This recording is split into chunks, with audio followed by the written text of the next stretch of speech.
Olá, sétimo ano, tudo bem com vocês, meus afiliados?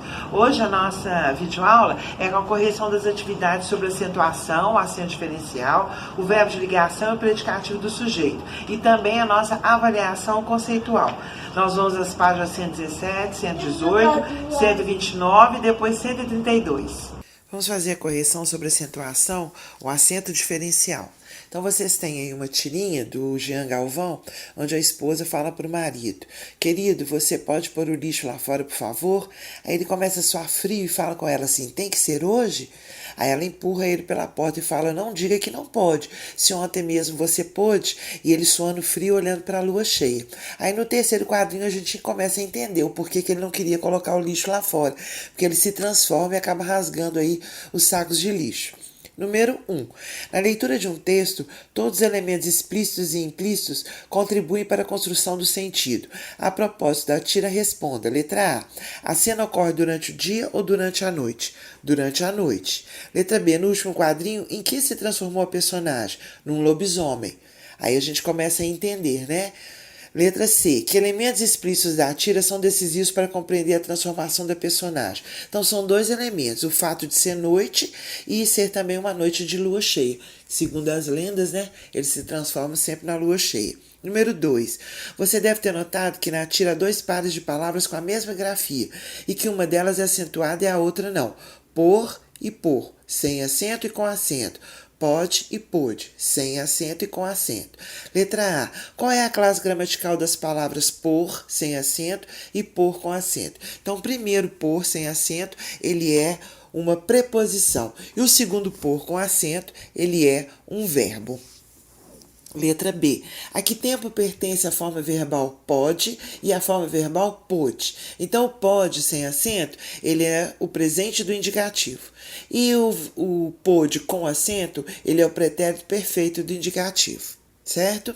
Agora a questão da página 118, ela não é numerada, não tem número, né?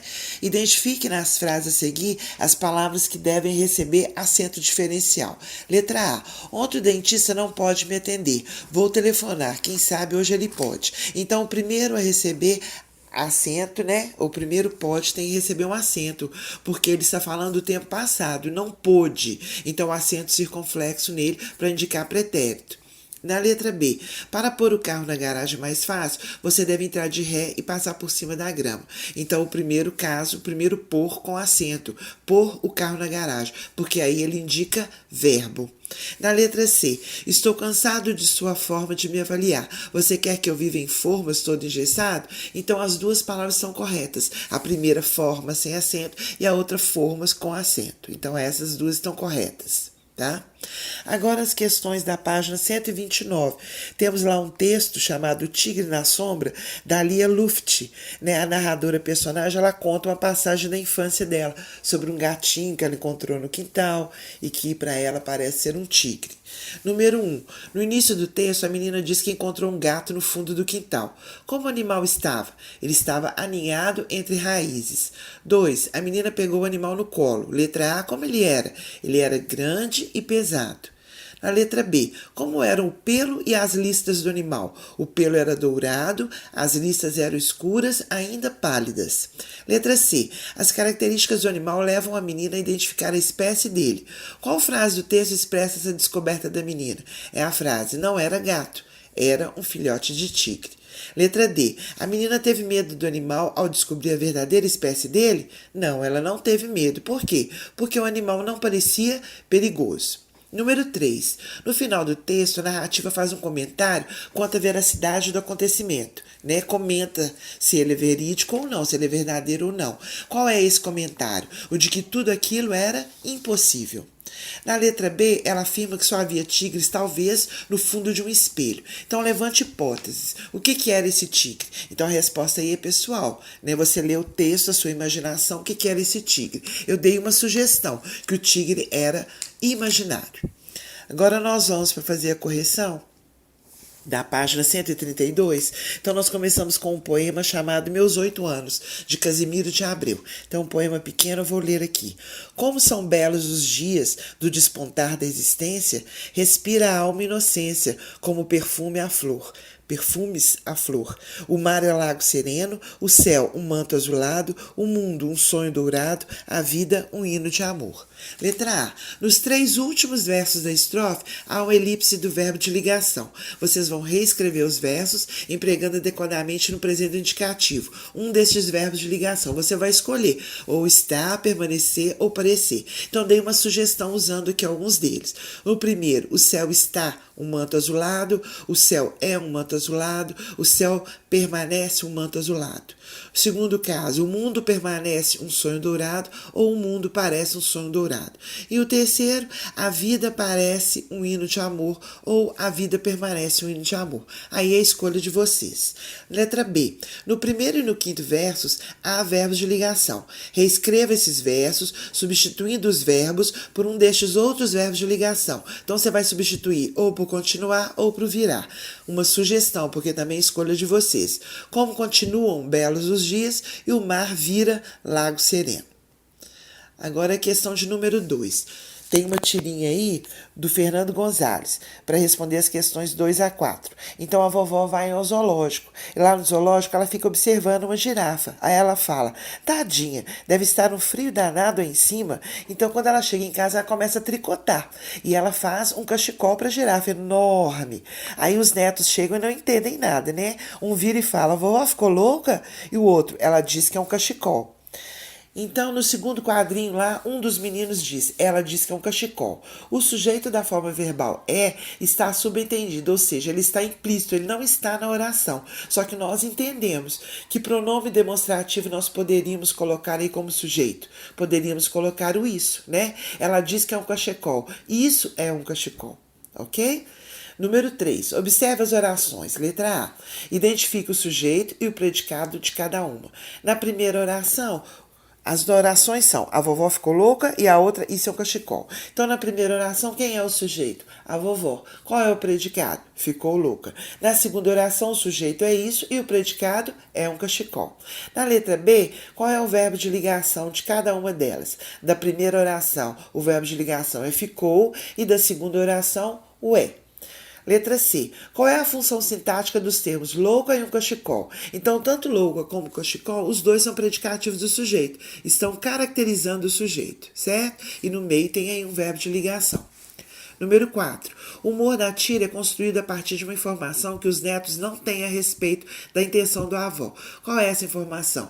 Então, eles não sabem que ela está fazendo um cachecol para a girafa, né? Nós sim tivemos aí a visão do primeiro quadrinho, mas os netos ainda não sabem disso. Na número 5, identifique nas orações a seguir o verbo de ligação e o predicativo do sujeito. Então, na letra A girafa é um animal herbívoro. Qual é o verbo de ligação? É. Qual é o predicativo do sujeito? Um animal herbívoro. Então, essa é a característica do sujeito girafa. Letra B. Nessa temperatura, a água vira gelo. Qual é o verbo de ligação? Vira. Qual é o predicativo do sujeito? Gelo, que é uma característica do sujeito água. Letra C. Pela manhã, os animais parecem mais preguiçosos.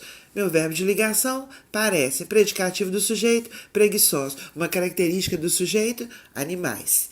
Letra D. Muitas espécies de ave continuam ameaçadas. Verbo de ligação, continuam. Predicativo do sujeito, ameaçadas. Uma característica para as aves.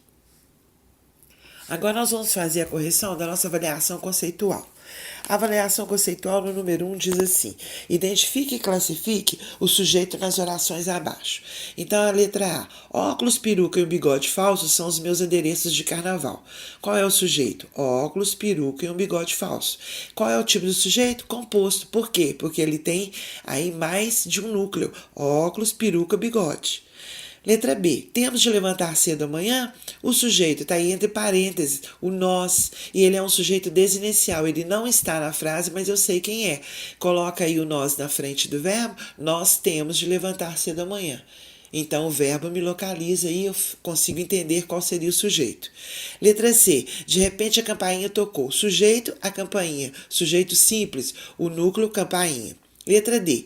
Livros e um bom chá serão a minha companhia esta noite. Quais são os sujeitos? Livros e um bom chá. Ele é composto, porque ele tem 2 núcleos. Livros, chá. Letra E. A folha caiu. Sujeito a folha e o tipo de sujeito é simples. Qual é o núcleo? Folha. Letra F. No trajeto para casa passei pelo parque da cidade. Qual é o tipo de sujeito? Ele é desinicial. E ele seria qual sujeito? O eu. Está aí dentro de parênteses. Coloque aí na sua frase, você vai entender. No trajeto para casa, olha o verbo me dizendo quem é o sujeito. Eu passei pelo parque da cidade. Na número 2, tem uma tirinha aí do Snoopy. Ele está assistindo televisão, né? E lá o locutor fala: bem-vindo à hora da natureza. É um programa. Peixes comem insetos, pássaros comem peixes, gatos comem pássaros. Aí ele fala: chega, não quero saber dessas coisas. Porque aí nós estamos falando de cadeia alimentar, né? E ele é um animalzinho. Então, as orações: peixes comem insetos, pássaros comem peixes, gatos comem pássaros. Quais são os sujeitos? Da primeira oração, peixes, da segunda, pássaros e da terceira, gatos. Os 3 sujeitos aí são da mesma classificação. Então, como é que nós vamos classificar? Eles são sujeitos simples. Qual é a nossa justificativa? Pois só há um núcleo. Na outra questão, eu coloquei B 2 vezes, aí eu me enganei. Então, na folhinha, vocês coloquem letra C, tá bom? Na fala da última tirinha, não quero saber essas coisas, o sujeito da oração é simples, composto desinicial. Então, já coloquei a resposta, ele é desinicial. Ele não está na oração. Não quero saber. Meu verbo já me indica. Não quero, quem seria o sujeito? Eu não quero saber. Só que ele não está presente, então ele é desinicial, certo? Número 3. Tem aí uma tirinha onde aparece um casal, eles estão fazendo um piquenique. Aí o homem vira para a mulher e fala com ela: formigas sabem ler? Ela fala: acho que não. Aí no segundo quadrinho ele fala: então é melhor voltar. Aí no terceiro quadrinho a gente vê que eles deixaram lá a toalha estendida, né? Tudo lá, os alimentos em cima da toalha, só que tá cheio de formiga. E ao lado tem uma plaquinha: proibido formigas. Então tá aí a justificativa, né? Se as formigas não sabem ler, elas atacaram e a comida. Observe o primeiro quadrinho e classifique o sujeito das orações a seguir e justifique. Então, na letra A, acho que não. Qual é a classificação desse meu sujeito? Ele não está na oração, então ele é desinicial. Justificativa: não está expresso na oração, mas pode ser identificado pela desinência do verbo. O meu verbo fala acho, então qual seria o mais adequado aí? Eu acho que não. Certo? Na letra B, formigas sabem ler? A classificação é simples.